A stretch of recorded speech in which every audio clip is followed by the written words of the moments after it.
নমস্কার। লাগাও সায়নী কলকাতা। খবর পড়ছি তরল ঝাড়ের সরল মাতা। এখনকার বিশেষ বিশেষ খবর হলো, আগামী কয়েকদিন মেঘলা আকাশ থাকার কারণে গাঙ্গে উপকূলবর্তী এলাকাগুলোতে হালকা থেকে মাঝারি ধরনের বৃষ্টি হবে। ইতিমধ্যে অতিরিক্ত বৃষ্টির কারণে খোকনের চা দোকানের সামনে অতিরিক্ত পরিমাণে জল জমতে শুরু করেছে, যার কারণে খরিদ্দারদের দোকানে চা খেতে আসতে ভীষণ পরিমাণে অসুবিধা হচ্ছে। খরিদ্দাররা স্থানীয় প্রশাসনের কাছে লিখিত অভিযোগ দায়ের করেছেন।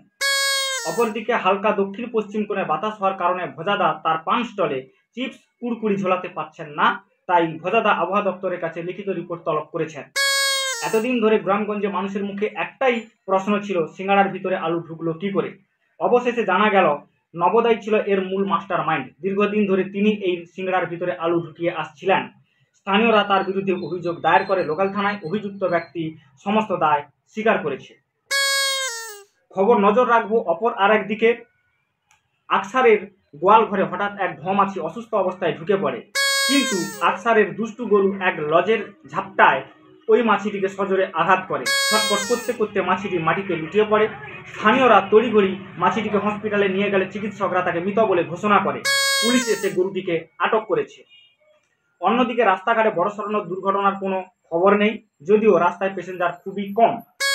নজর রাখবো খেলাধুলার দিকে। এখনকার ছেলেমেয়েরা মাঠে ঘাটে খেলাধুলা বন্ধ করে মোবাইলে খেলাধুলো করতে ব্যস্ত হয়ে পড়েছে।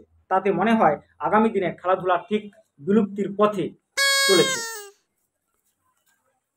আরেক বিশেষ খবরের দিকে আমরা নজর রাখবো।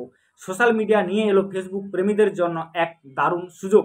যারা দীর্ঘদিন ধরে ফেসবুক ব্যবহার করে আসছেন এবং বিভিন্ন সোশ্যাল মিডিয়ায় একে অপরের বউয়ের সাথে প্রেম করে ঘুরে বেড়াচ্ছিলেন, ভালো একটা সুযোগ সুবিধা করে উঠতে পারছিলেন না, আপনারা বউ এক্সচেঞ্জ করতে পারেন। তার জন্য আমাদের স্ক্রিনে দেওয়া ওয়েবসাইটে আপনারা নাম নথিভুক্তকরণ করতে পারেন www.bouexchange.com। নমস্কার। আগামী খবর পুনরায় সম্প্রচারিত হবে লাগাও সায়নী চ্যানেলে ঠিক রাত্রি 10 ঘটিকায়।